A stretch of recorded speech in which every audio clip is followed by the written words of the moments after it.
La questione è questa. Quando si parla di migrazioni c'è chi si crogiola nel racconto del dramma e chi vuol sentir parlare solo di eccellenze, di biografie fuori dall'ordinario. Che cosa rimane esclusa? La normalità.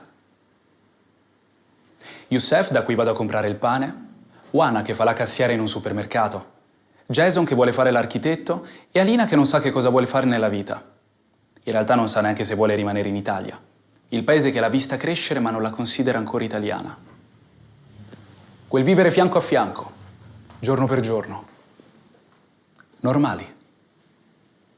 Le storie che stiamo per raccontarvi sono italiane, ma potrebbero tranquillamente svolgersi in Grecia, Austria, Ungheria.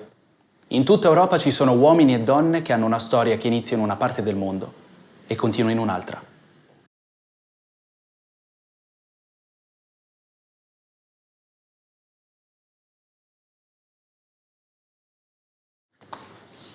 Quando la gente immagina i figli degli immigrati a scuola, se li vede seduti al proprio banco, con lo sguardo rivolto alla lavagna.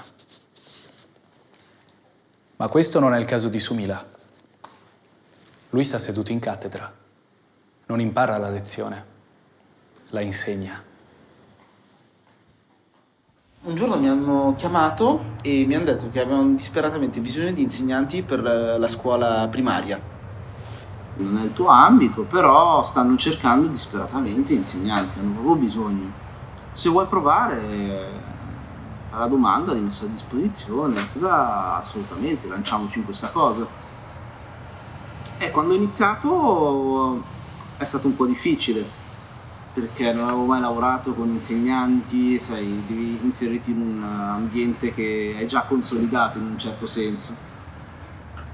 Però man mano ho trovato tanta disponibilità a scuola, all'istituto comprensivo di Via Palmieri, mi sono trovato davvero benissimo e pian piano ho scoperto la mia vocazione. Eccolo qua, il nostro Franci in viaggio. Ale dalla montagna, Gabrielito senza sorella. Dai, Karim, facci vedere gli occhi. Io voglio vedere gli occhi del mio Karim. Sparami all'indietro, Karim, come te li facevo io, ti ricordi? Che ti facevo tutto all'indietro, bravo! Bellissimo! Faccio come il primo ministro che fa le videoconferenze con gli altri capi di Stato, i miei capetti di Stato. E ho visto tutta Roma praticamente. Ok, bello Roma. E poi sono andato in Umbria. Ah, ma ti sei girato tutta l'Italia. Poi ricordati di insegnarti le cose che visiti, Le so abbastanza bene, Sumi. Bravi ragazzi miei. È arrivata anche Ashley, ragazzi. Dov'è Ashley? Si sta connettendo.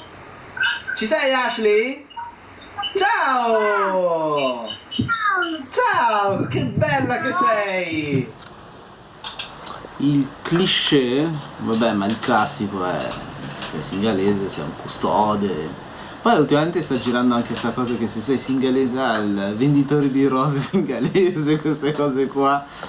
Anche se in verità sono bengalesi principalmente. La gente più che altro rimane folgorata dal fatto che è un maestro maschio.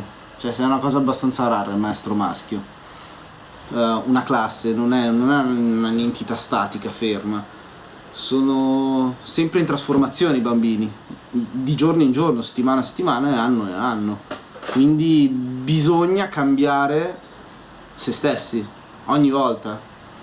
E poi già l'approccio che hai con ogni singolo bambino è diverso, cioè non è che hai lo stesso approccio con tutti i bambini.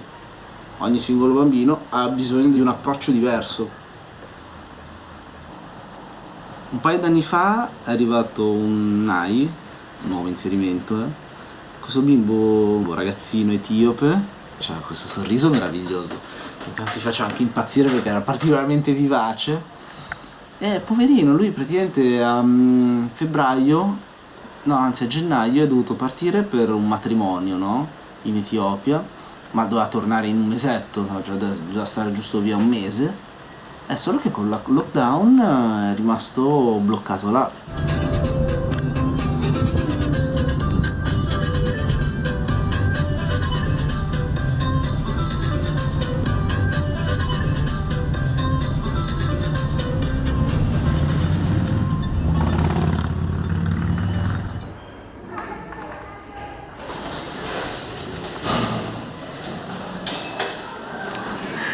Camera.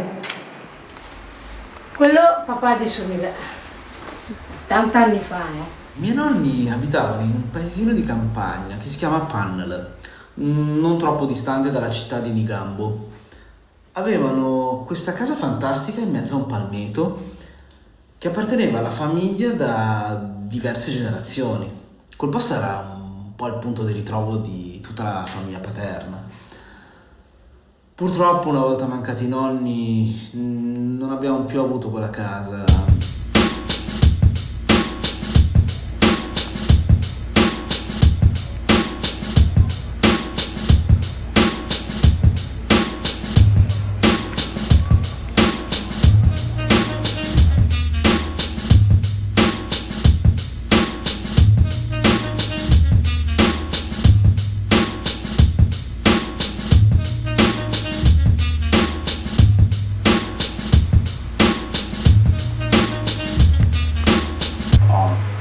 Buono.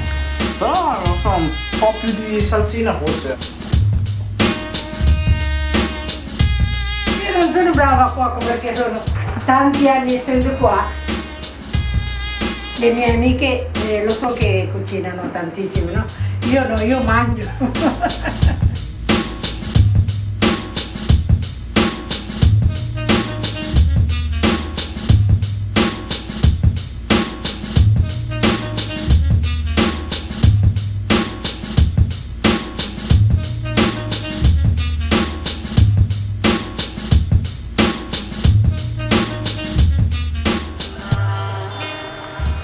Bellissimo cancello.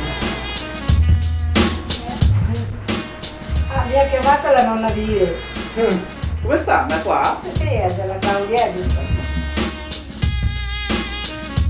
Va bene? Sì, sta bene.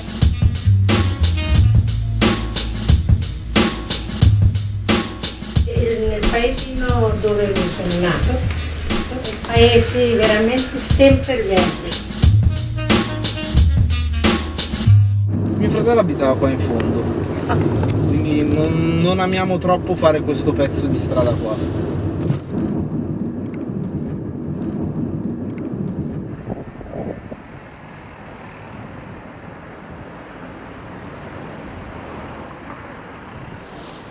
I genitori fanno i figli e poi invecchiano e muoiono. La cosa più brutta nel mondo ad una madre perdere i figli.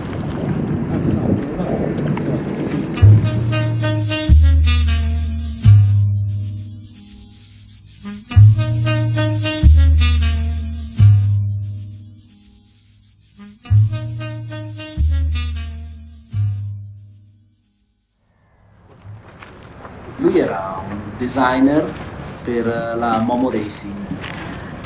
Disegnava le selle e le volanti e questa è la foto che mi piaceva di più. Quando nasceva, no, il dottore chiedeva un nome. Ma io ce l'avevo, la mia mente era vuota totale. Cosa dico? Di cosa fa? Allora ho detto, è il mio tesoro.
Un racconto europeo è quello che ci serve. Mostrare la varietà di percorsi che può prendere la vita e mettere insieme i punti in comune con le diverse esperienze. Ricordarci prima di tutto che siamo donne e uomini con storie che meritano una narrazione onesta. E che viviamo in un continente che ha saputo combattere l'odio, ogni volta che ha provato ad avvelenarci.